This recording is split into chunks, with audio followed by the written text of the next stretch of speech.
அனைவருக்கும் வணக்கம் ஃப்ரெண்ட்ஸ். இது உங்கள் கிராண்ட் கோச்சிங் சென்டர். டிஎன்யூஎஸ்ஆர்பி 2025க்கான சப் இன்ஸ்பெக்டர் டிபார்ட்மெண்ட் கோட்டாவுக்கு நாங்கள் ஆன்லைன் டெஸ்ட் பேட்ச் கண்டக்ட் பண்ணியிருக்கிறோம். எங்களுடைய டெஸ்ட் பேட்சில் ஜாயின் பண்ண விருப்பம் இருக்கிறவங்களுக்கு டிஸ்கிரிப்ஷன் கீழே வாட்ஸ்அப் லிங்க் இருக்குது. அதில் பார்த்தீங்கன்னா நாங்கள் மற்ற டீட்டெயில் எல்லாத்தையுமே சொல்லுவோம். இப்போ இந்த வீடியோ எதுக்குன்னா பிஎன்எஸ்எஸ் பாரதிய நாகரிக் சுரக்ஷா சன்ஹீதா, அதில் இயல் 19 அமர்வு நீதிமன்றத்தின் முன் விசாரணை ரொம்ப ரொம்ப முக்கியமான. இதுக்கு முன்னாடி சிஆர்பிசியில் வந்து ப்ரீவியஸ் கொஷனில் கேள்வி இருக்குது. அதனால் இந்த சாப்டரை நம்ம கொஞ்சம் நல்லா டீட்டெயிலாக பார்க்க வேண்டிய, டீட்டெயிலாக பார்த்தா நமக்கு நிறையா விஷயம் தெரியும்.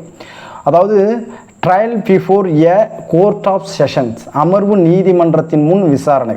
ஒரு ட்ரையல் எடுக்கிறாங்க, அது எப்படி வந்து ஒரு செஷன்ஸ் கோர்ட்டில் எடுக்கிறாங்க, அது யார் யார் எடுக்கணும் அப்படின்ற ஒரு விளக்கம் தான் இந்த சாப்டர். செக்ஷன் 248 பாருங்கள். விசாரணை அரசு குற்றத்துறை வழக்குரைஞரால் நடத்தப்பட வேண்டும் என்பது. விசாரணை trial to be a conduct by public prosecutor. Trial யார் அப்போ ஸ்டார்ட் பண்ணணும்? பப்ளிக் ப்ராசிக்யூட்டர் தான் ஸ்டார்ட் பண்ணணும். அப்போ விசாரணை வந்து ஒரு அரசு குற்றத்துறை வழக்குரைஞரால் நடத்தப்படணும் அப்படின்னு சொல்கிற செக்ஷன் என்னன்னா 248. இதை எப்படி ஞாபகம் வச்சுக்கலான்னா, 2 நாளில் 8 கேஸை பிபி ட்ரையலுக்கு எடுப்பார். 2 நாளில் 8 கேஸை பிபி ட்ரையலுக்கு எடுப்பார். அப்படி தான் ஞாபகம் வச்சுக்கணும். இதெல்லாம் நீங்கள் எழுதி வச்சுக்கணும். 2 நாளில் 8 கேஸை பிபி ட்ரையலுக்கு எடுப்பார். அப்படி ஞாபகம் வச்சிங்கன்னா ஈஸியாக இருக்கும். இதை நான் வந்து ஓவராலாக ஷார்ட்கட் வீடியோவிலே எல்லாத்தையும் சொல்ல முடியாது. ஆனால் நான் உங்களுக்கு வாய்ஸ் ஃபைலில் எல்லாத்தையும் சொல்லுவேன். அப்போ ஒரு அமர்வு ஒரு செஷன்ஸ் கோர்ட்டில் நடக்குதுன்னா அந்த விசாரணை வந்து யார் எடுக்கணும்? பிபி தான் எடுக்கணும் அப்படின்னு சொல்கிற செக்ஷன் என்னது? 248. 249 பாருங்கள். அரசு தரப்பு வழக்கை தொடங்குதல். Opening case for prosecution. அரசு தரப்பு வழக்கை தொடங்குதல். எப்பயுமே கவர்மெண்ட் சைடில் இருந்தால் என்னது கேஸை ஸ்டார்ட் பண்ணணும். அப்போ 232 கீழ் அல்லது அவ்வப்போது. அப்போ 232 என்ன சொல்லுதுன்னா, ஒரு குற்றமானது அமர்வு நீதிமன்றத்தால் மட்டுமே விசாரணை பண்ண முடியும் அப்படின்னு இருக்குள்ள அந்த கேஸ் என்ன பண்ணுவாங்க? மேல் விசாரணைக்கு அனுப்புவாங்கள்ல, அதுதான் 232. அப்போ அவ்வப்போது நடைமுறையில் உள்ள வழக்கு மேல் விசாரணைக்கு அனுப்பப்பட்டதை தொடர்ந்து எதிரி நீதிமன்றத்திற்கு வராரு. அப்படி கொண்டு வராங்க அப்படின்னா அந்த எதிரி மீது குற்றச்சாட்டை சொல்லணும். அப்படி அந்த எந்த சாட்சியத்தை கொண்டு நீ வந்து குற்றவாளி அப்படின்னு நிரூபிக்கிற அப்படின்னு அவர் வந்து பப்ளிக் ப்ராசிக்யூட்டர்னா சொல்லுவாங்க. அப்போ எதிரி வரக்குள்ள அந்த சாட்சியத்தெல்லாம் வச்சு சொல்லுவாங்க. அப்படி சொல்லி தான் கேஸை ஸ்டார்ட் பண்ணுவாங்க. அப்போ 249 என்ன சொல்லுதுன்னா, அரசு தரப்பு வழக்கை தொடங்குதல் அப்படின்னு சொல்லுது. அரசு தரப்பு வழக்கை தொடங்குதல் அப்படி சொல்கிறது எது? 249. 250 பாருங்கள். 250 என்ன சொல்லுதுன்னா, விடுவித்தல், டிசார்ஜ் பண்ணுறாங்க. அப்போ 250 என்னது? விடுவித்தல். விடுவித்தல் வேற, விடுதலை வேற. அதை நல்லா ஞாபகம் வச்சுக்கணும். அப்போ 250 சப்செக்ஷன் 1 பாருங்கள். இதில் 2 சப்செக்ஷன் இருக்குது. 250 சப்செக்ஷன் 1 பாருங்கள். அப்போ 232 கீழ் அப்போ செஷன்ஸ் கோர்ட்டுக்கு மேல் விசாரணைக்கு அனுப்புகிறாங்க. அப்படி அந்த அனுப்பப்பட்ட தேதியிலேருந்து பார்த்தீங்கன்னா 60 நாட்களுக்குள்ளே அக்யூஸ்ட் என்ன பண்ணலாம்? தன்னை குற்றச்சாட்டிலிருந்து விடுவித்திட ஒரு பெட்டிஷன் ஒன்று போடலான்னு சொல்கிறாங்க. எது? 250 சப்செக்ஷன் 1. அப்போ 250ன்றது விடுவித்தல். அப்போ விடுவிச்சிட்டாங்க 250. அதாவது 250 எப்படி திரும்ப சொல்கிறீங்க? 1/4 நூற்றாண்டில் விடுவிச்சிட்டாங்கன்னு ஞாபகம் வச்சுங்க. அந்த 0 வைக்காதீங்க, 25 இருக்குல்ல. அப்போ 250 1/4 நூற்றாண்டில் விடுவிச்சிட்டாங்க அப்படின்னு ஞாபகம் வச்சுங்க. அப்போ 250 சப்செக்ஷன் என்ன சொல்லுதுன்னா, சப்செக்ஷன் 1 என்ன சொல்லுதுன்னா, அப்படி அந்த செஷன்ஸ் கோர்ட்டுக்கு அனுப்பப்பட்ட தேதியிலேருந்து ஒரு 60 நாட்களுக்குள்ள அக்யூஸ்ட் என்ன பண்ணுவாங்க? குற்றச்சாட்டுலேருந்து விடுவித்திட ஒரு பெட்டிஷன் ஒன்று போடலாம்னு சொல்கிறது 250 சப்செக்ஷன் 1. 250 சப்செக்ஷன் 2 என்ன சொல்லுதுன்னா, அதே என்னது கேஸை வந்து பதிவு பண்ணி அதோடைய டாக்குமெண்ட் எல்லாம் பரிசீலனை பண்ணுறாங்க. அப்போ என்னது பிபி வந்து அந்த கேஸு சம்மந்தமாக வந்து எல்லா வாதங்களையும் கேட்குறாங்க. ஜட்ஜி வந்து எல்லா வாதங்களையும் கேட்குறாங்க. அதாவது செஷன்ஸை வந்து ஜட்ஜின்னு சொல்லணும். JM1 அவங்களாம் மேஜிஸ்ட்ரேட், புரியுதுங்களா? அதனால ஞாபகம் வச்சுக்கணும். நீதிபதி யார், நடுவர் யார் அப்படின்னு உங்களுக்கு தெரியணும். அப்போ 250 சப்செக்ஷன் 2 என்ன சொல்லுதுன்னா, அப்படி அக்யூஸ்ட் மேலே இருக்கிற அந்த டாக்குமெண்ட் அந்த இதெல்லாம் வாதங்களெல்லாம் கேட்ட பிறகு அந்த ஜட்ஜி என்ன பண்ணுவார்? அந்த நீதிபதி மேலே போதுமான ஆதாரம் இல்லை அப்படின்னு சொல்லி என்ன பண்ணுவார்? எதிரியை விடுவிக்கலாம் அப்படின்னு சொல்கிறாங்க. அப்படி விடுவிக்கிறதுக்கான காரணங்களை பதிவு செஞ்சு அனுப்பணும் அப்படின்னு சொல்கிறாங்க. எது 250 சப்செக்ஷன் 2 சொல்லுது. அப்போ செக்ஷன் 251 பாருங்கள். 251 என்ன சொல்லுதுன்னா குற்றச்சாட்டு வணைதல், ஃப்ரேமிங் ஆஃப் சார்ஜ். 251 சப்செக்ஷன் 1 என்ன சொல்லுதுன்னா அத்தகைய பரிசீலனைக்கு பின்னரும் மேற்சொன்ன கேள்விகளுக்கு பின்னரும் மேலே சொன்ன கேள்விகளுக்கு பின்னரும் எதிரி அக்யூஸ்ட் வந்து குற்றம் ஒன்றை செய்திருக்கிறார் அப்படின்னு நம்புற மாதிரி ஒரு காரணம் இருக்குன்னு நீதிபதி கருதுகிறார். அதுதான் 251 சப்செக்ஷன் 1. அப்போ அக்யூஸ்டு குற்றம் ஒன்று செஞ்சுருக்கிறான் அப்படின்னு நம்புற மாதிரி ஒரு காரணம் இருக்குது அப்படின்னு நீதிபதி ஜட்ஜி என்ன பண்ணுறாரு கருதுனா அது 251 சப்செக்ஷன் 1. அதே 251 சப்செக்ஷன் 1ல் ஆ சொல்லுது. அது என்ன சொல்லுதுன்னா அப்படி குற்றம் செஷன்ஸ் கோர்ட்டால் மட்டுமே விசாரணை செய்ய முடியாத போது அவர் என்ன பண்ணுவார் அக்யூஸ்டு மீது எதிரி மீது குற்றச்சாட்டு ஒன்றை வணைவதுடன் விசாரணைக்காக அந்த கேஸ் என்ன பண்ணுவார்னா சிஜேஎம்டிஓ அப்படி இல்லைன்னா எந்தனா ஒரு JM 1கிட்டயோ ஒரு உத்தரவு மூலமாக என்ன பண்ணலாம் மாற்றி விடலான்னு சொல்லுது. புரியுதுங்களா? அப்போ ஒரு உத்தரவு மூலமாக சிஜேஎம்கிட்டயோ JM 1கிட்டயோ மாற்றி விடலாம். அப்படி அவங்க மாற்றி விட்ட பிறகு அத்தகைய தேதியில் எதிரி வந்து என்ன பண்ணணும் நேராக இவங்கள்ட்ட போய் ஆஜராகணும். அவங்க சொன்ன தேதியில் எதிரி அக்யூஸ்டு போய் ஆஜராகணும். அவங்க என்ன பண்ணுவாங்கன்னா அந்த காவல் அறிக்கையின் பேரில் தொடரப்பட்ட கேஸ் என்ன பண்ணுவாங்க பிடிக்கட்டளை வழக்குகளின் அதான் என்னது வாரண்ட்டு, அந்த வாரண்ட்டு கேஸில் என்ன விசாரணை பண்ணாங்களோ அந்த விசாரணை செய்யணும்னு சொல்கிறாங்க. புரியுதுங்களா? இதான் 251 சப்செக்ஷன் ஆ. இதே 251 சப்செக்ஷன் 1ல் ஆ பாருங்கள். அது என்ன சொல்லுதுன்னா அப்படி செஷன்ஸ் கோர்ட்டால் மட்டும்தான் விசாரணை பண்ண முடியும் அப்படின்னா அப்போ ஜட்ஜி என்ன பண்ணுவார்னா அந்த அக்யூஸ்டுக்கு எதிராக சார்ஜ் பிரேம் பண்ணாங்கல்ல அது குற்றத்தின் மீதான ஃபஸ்ட்டு ஹியரிங் டேட்டிலிருந்து 60 நாட்கள் ஃபஸ்ட்டு ஹியரிங் டேட்டிலிருந்து 60 நாட்கள் காலத்திற்குள்ள என்னது எழுத்து மூலம் வணைதல் வேண்டும் அப்படின்னு சொல்லுவாங்க. ரொம்ப ரொம்ப முக்கியம். 251 சப்செக்ஷன் 1ல் ஆ. புரியுதுங்களா? அப்போ செஷன்ஸ் கோர்ட்டால் மட்டும் விசாரணை பண்ண முடியும் அப்படின்னா அப்போ செஷன்ஸ் கோர்ட் ஜட்ஜி என்ன பண்ணுவார்னா அந்த அக்யூஸ்டுக்கு எதிராக சார்ஜ் பிரேம் பண்ணக்குள்ள அந்த ஃபஸ்ட்டு ஹியரிங் டேட்டிலிருந்து 60 நாட்கள் காலத்திற்குள் எழுத்து மூலம் வணைதல் வேண்டும் அப்படின்னு சொல்கிறது எது 251 சப்செக்ஷன் 1ல் ஆ. புரியுதுங்களா? அதுக்கு அடுத்தது 251 சப்செக்ஷன் 2 பாருங்கள். 251 சப்செக்ஷன் 2 என்ன சொல்லுதுன்னா நீதிபதி ஜட்ஜி அதாவது செஷன்ஸ் ஜட்ஜி உட்பிரிவு 1 கூறு ஆ இதன் கீழ் குற்றச்சாட்டு எதனையும் வணையும் போது சார்ஜ் பிரேம் பண்ணும்போது அக்குற்றச்சாட்டு எதிரி நேரில் முன்னிலையாக இருக்கும்போது அல்லது ஒலி சாதனம் அதான் ஆடியோ வீடியோ மூலம் படித்து காட்டப்பட்டு விளக்கப்படுதல் வேண்டும் அப்படின்னு சொல்லுது. ஒன்றும் கிடையாதுங்க.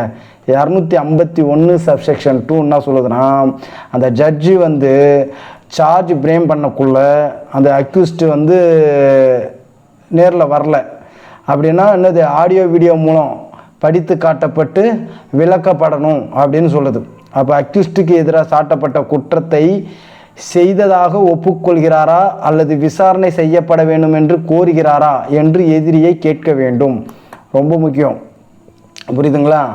அப்போ 251 சப்செக்ஷன் 2 என்ன சொல்லுது அக்யூஸ்டு வரல அவன்கிட்ட ஆடியோ வீடியோ மூலம் என்னது படித்து காட்டப்பட்டு விளக்கணும் அப்படின்னு சொல்கிறாங்க. அப்படி அக்யூஸ்டுக்கு எதிராக சாட்டப்பட்ட குற்றம் அவன் வந்து ஒத்துக்கிறானா இல்லைனா விசாரணை செய்யப்பட வேண்டும் என்று கோருகிறாரா என்று எதிரியை கேட்க வேண்டும் அப்படின்னு சொல்கிறது தான் 251 சப்செக்ஷன் 2.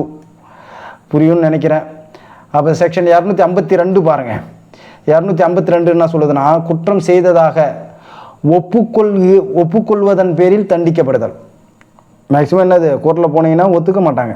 அவன் தான் செஞ்சுருப்பான், ஆனால் இருந்தாலும் என்ன பண்ணுவாங்க நான் பண்ணலை பொய் சாட்சின்னு சொல்லுவாங்க. அப்போ என்னது 252 இந்த பாருங்கள் நம்பரே பாருங்கள் டிஃப்ரெண்ட்டாக இருக்கா 252 குற்றம் செய்ததாக ஒப்புக்கொள்வதன் பேரில் தண்டிக்கப்படுதல். புரியுதுங்களா? அவன் ஒத்துக்குவான்னு நினைக்கிறீங்க ஒத்துக்க மாட்டான். அப்போ என்னது கன்விஷன் ஆகிடும். குற்றம் செஞ்சுதான் ஒப்புக்கொண்டான்னது தண்டிக்கப்படுதல் 252.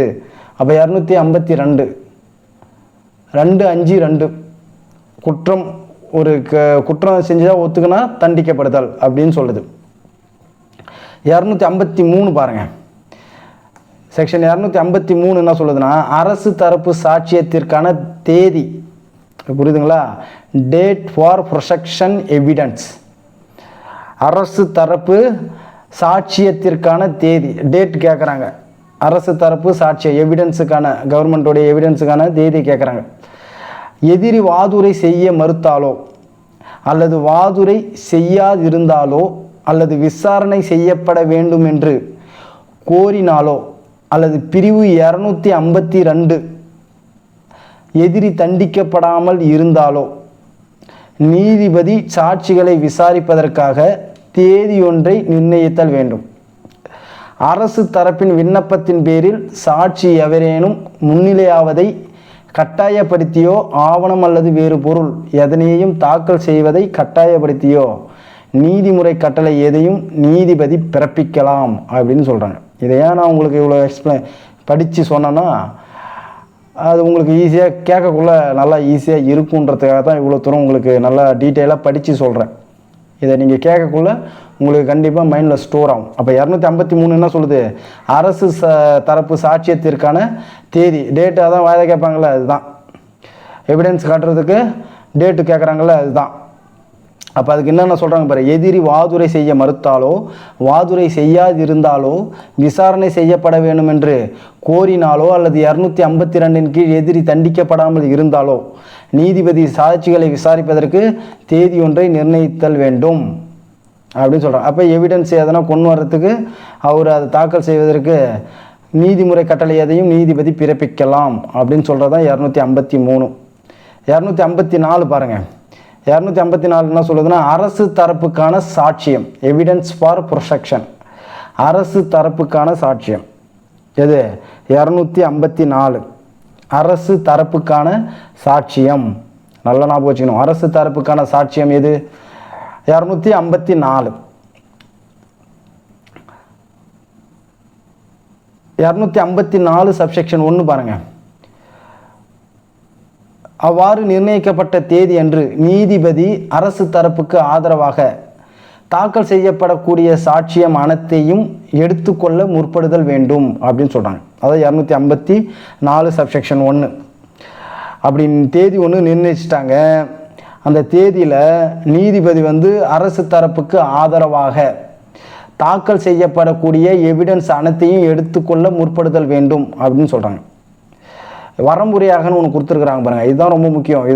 இந்த சென்டென்ஸ் அப்படியே கொடுத்து இது எந்த செக்ஷன்னே கேட்பாங்க, புரியுதுங்களா? அதான் வரம்புரையாக ரொம்ப முக்கியம். அப்போ இந்த உட்பிரிவின் ஒரு சாட்சியிடம் எடுக்கப்படும் சாட்சியம் ஆடியோ வீடியோ மின்னணு மூலம் எடுக்கலாம் அப்படின்னு சொல்கிறாங்க. இந்த உட்பிரி அப்போ தான் எல்லாமே ஆடியோ வீடியோ வந்துருச்சுல்ல. அப்போ ஒரு சாட்சியம் ஒரு சாட்சியிடம் எடுக்கப்படும் சாட்சியம், ஒரு சாட்சியிடம் எடுக்கப்படும் சாட்சியம் ஆடியோ வீடியோ மூலம் எடுக்கலாம்னு சொல்கிறாங்க. அதான் 254.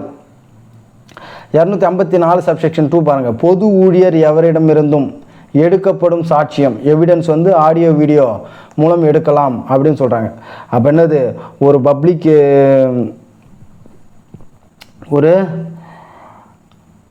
254 சப்செக்ஷன் 2 சொல்லுது, ஒரு பப்ளிக் சர்வெண்ட்டை அப்படி எதனா ஒரு எவிடன்ஸ் எடுக்கிறாங்க அப்படின்னா ஆடியோ வீடியோ மூலம் எடுக்கலாம் அப்படின்னு சொல்கிறது என்னது, 254 சப்செக்ஷன் 2 ரொம்ப முக்கியம். 254 சப்செக்ஷன் 2ன்னா என்ன சொல்லுது அப்படியே நீங்கள் ஞாபகம் வச்சுக்க வேண்டியதான். ஒரு பப்ளிக் சர்வெண்ட்டை எடுக்கக்குள்ள ஒரு பப்ளிக் சர்வெண்ட்டை எவிடன்ஸ் எடுக்கிறாங்க, ஆடியோ வீடியோ மூலமாக ரெக்கார்ட் பண்ணி எடுக்கணும் அப்படின்னு ஞாபகம் வச்சுங்க. 254 சப்செக்ஷன் 3 பாருங்கள். நீதிபதி தம் விருப்பம் போல் சாட்சி எவரையும் குறுக்கு விசாரணை செய்வதற்கு மற்ற வேறெந்த சாட்சி அல்லது சாட்சிகளின் விசாரணை முடியும் வரை ஒத்தி போட அனுமதிக்கலாம் அப்படின்னு சொல்கிறாங்க. 254 சப்செக்ஷன் 3. அப்போ நீதிபதி தம் விருப்பம் போல சாட்சி விட்னஸ் எவரையும் குறுக்கு விசாரணை செய்ய, புரியுதுங்களா, கிராஸ் எக்ஸாமினேஷன் வாங்காத குறுக்கு விசாரணை செய்வதற்கு மற்ற வேறு எந்த சாட்சி அல்லது சாட்சிகளின் விசாரணை முடியும் வரை ஒத்தி போட அனுமதிக்கலாம் அப்படின்னு சொல்கிறாங்க. அல்லது மேற்கொண்டு குறுக்கு விசாரணைக்காக சாட்சி எவரையும் மீண்டும் கூப்பிடலாம். ஒரு கிராஸ் எக்ஸாமினேஷன், ஒரு கிராஸ் பண்ணுறதுக்கு யாரை வேணாலும் திரும்ப கூப்பிடலாம் அப்படின்னு சொல்கிறது என்னது 254 சப்செக்ஷன் 3 அப்படி சொல்கிறேன். புரியுதா? உங்களுக்கு நான் ரொம்ப டீட்டெயிலாக கிளாஸ் பண்ணுறேன். இதை நீங்கள் கேட்கக்குள்ள உங்களுக்கு எப்படியாப்பட்ட கேள்வி வந்தாலும் ஆன்சர் பண்ணுறீங்க. ஆனால் இதை நல்லா திரும்ப திரும்ப கேளுங்க, உங்களுக்கு ஈஸியாக புரியும். இப்போ நான் அதனால தான் உங்களுக்கு நான் ஃபுல்லாகவே எக்ஸ்பிளைன் பண்ணியிருக்கேன். அடுத்தது செக்ஷன் 255 பாருங்கள். 255 வந்து விடுதலை, அக்யூட்டல். மேக்ஸிமம் எல்லா கேஸும் இதானே ஆகும். அப்போ பிரிவு 255ன்றது என்னது? விடுதலை, அக்யூட்டல். இப்போ பாருங்கண்ணா, அரசு தரப்பு சாட்சியத்தை எடுத்துக்கொண்ட பிறகும் எதிரி விசாரணை செய்த பிறகும் விஷயத்தை பற்றி அரசு தரப்பும் எதிர்த்தரப்பு வாதத்தை கேட்ட பிறகும் எதிரி என்னது அந்த குற்றத்தை செய்தார் என்பதற்கு சாட்சியம் எதுவும் இல்லை என்பதாக நீதிபதி கருதுவாரானால் அவர் எதிரியை விடுதலை செய்து ஒரு உத்தரவை பதிவு செய்தல் வேண்டும் அப்படின்னு சொல்லுவாங்க. அப்போ 255ன்றது அக்யூட்டல், விடுதலை அப்படின்னு தெரியணும். அப்போ 256 பாருங்கள், எதிர்வாதம் செய்ய முன்வருதல். எதிர்வாதம் செய்ய முன்வருதல், என்டைரிங் அப்பான் டிஃபென்ஸ். என்டைரிங் அப்பான் டிஃபென்ஸ், எதிர்வாதம் செய்ய முன்வருதல். அப்போ 256 சப்செக்ஷன் 1 என்ன சொல்லுதுன்னா, எதிரி பிரிவு 255 கீழ் விடுதலை செய்யப்படாத போது அவரது எதிர்வாதத்தை செய்ய முன்வருமாறும் அதற்கு ஆதரவாக தம்மிடம் இருக்கக்கூடிய சாட்சியம் எதையும் அளிக்குமாறும் கேட்டுக்கொள்ளுதல் வேண்டும் அப்படின்னு சொல்கிறாங்க. 256 எதிர்வாதம் செய்ய முன்வருதல். அப்போ என்னது, அக்யூஸ்ட் வந்து விடுதலை செய்யலை, அப்போ என்ன பண்ணணும், அவருடைய எதிர்வாதத்தை செய்ய வாங்க அப்படின்னு சொல்லுவாங்க. அதற்கு உன்கிட்ட என்ன எவிடன்ஸ் இருக்குது அப்படின்னு கேட்பாங்க. அதான் 256 சப்செக்ஷன் 1. அப்போ 256 சப்செக்ஷன் 1 என்ன சொல்லுதுன்னா, எதிர்வாதம் செய்ய அக்யூஸ்டை கூப்பிட்றாங்க, உன்கிட்ட என்ன எவிடன்ஸ் இருக்குது காட்டுன்னு கேட்குறாங்க, அவ்வளோதான். அதே 256 சப்செக்ஷன் 2 பாருங்கள். எதிரி எழுத்து மூலமான எதிர்வாதுரை எதையேனும் தாக்கல் செய்வாரானால் நீதிபதி அதை வழக்கோடு சேர்த்து வைத்தல் வேண்டும். அப்போ அந்த அக்யூஸ்ட் என்ன பண்ணுறான், ஒரு ரிட்டனாக கொடுக்குறான். அவனால் பேச முடியாது, இல்லை ஏதோ அவன் பண்ண முடியல, அவனால் எதிர்வாதம் செய்ய வரல, ஆனால் ஒரு ரிட்டனாக எழுதி கொடுக்குறான். அதை என்ன பண்ணணும், அந்த வழக்கு கட்டோட சேர்த்து வைக்கணும்னு சொல்கிறார். அப்போ 256 சப்செக்ஷன் 2 என்ன சொல்லலாம், ரிட்டனாக எதிர்வாதம் செய்கிறதுக்கு ரிட்டனாக பெட்டிஷன் கொடுத்தானா அதையும் சேர்த்து வாங்கி வச்சுக்கணும் அப்படின்னு சொல்கிறது தான் 256 சப்செக்ஷன் 2. 256 சப்செக்ஷன் 3 பாருங்கள். சாட்சி எவரேனும் முன்னிலையாவதை கட்டாயப்படுத்துவதற்கோ அல்லது பொருள் எதையும் தாக்கல் செய்வதற்கு கட்டாயப்படுத்துவதற்கோ நீதிமுறை கட்டளை சம்மன் ஒன்றை பிறப்பிக்க வேண்டும் என்று எதிரி விண்ணப்பித்துக் கொள்வாரானால் அலைக்கழிக்கும் பொருட்டோ அல்லது தாமதம் செய்யும் பொருட்டோ அல்லது நீதிபதியின் குறிக்கோளை தோல்வியடைய செய்யும் பொருட்டோ அந்த விண்ணப்பம் செய்யப்பட்டில்லாத போது நீதிபதி அந்த சம்மனை வந்து பிறப்பித்தல் வேண்டும் அப்படின்னு சொல்கிறாங்க. 256 சப்செக்ஷன் 3 அது ரொம்ப இதாக இருக்குது, இது கொஞ்சம் தெரிஞ்சிக்கினா போதும். ஆனால் நான் சொல்கிறது, நான் இதெல்லாம் ரொம்ப முக்கியம்னு சொல்லுவோம் பாருங்கள், அதெல்லாம் நல்லா டீட்டெயிலாக தெரிஞ்சுக்கங்க. புரியுதுங்களா? இது ஒன்றும் கிடையாது, சம்மனு கொடுக்கலாம், அவ்வளோதான். விட்னஸ் நல்லா பார்த்துங்க, சாட்சி எவரேனும் முன்னிலையாவதை கட்டாயப்படுத்துவதற்கோ ஒரு விட்னஸை வர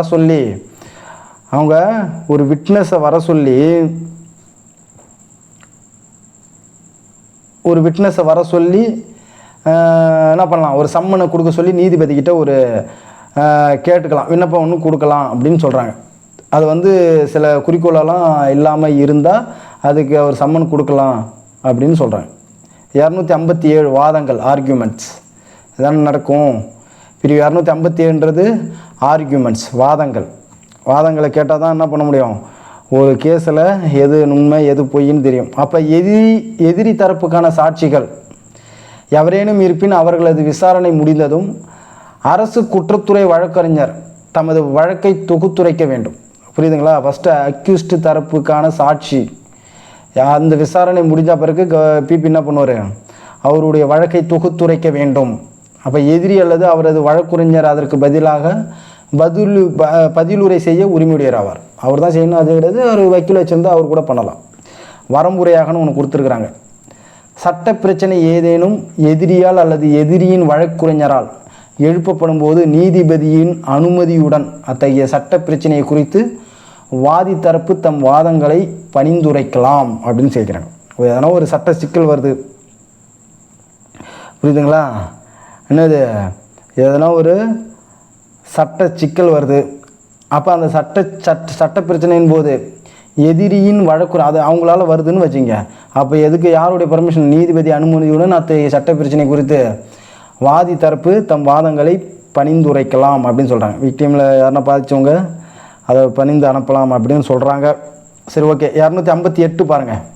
விடுதலை தீர்ப்பு அல்லது தண்டனை தீர்ப்பு, ஜட்ஜ்மெண்ட் ஆஃப் அக்யூட்டல் ஆர்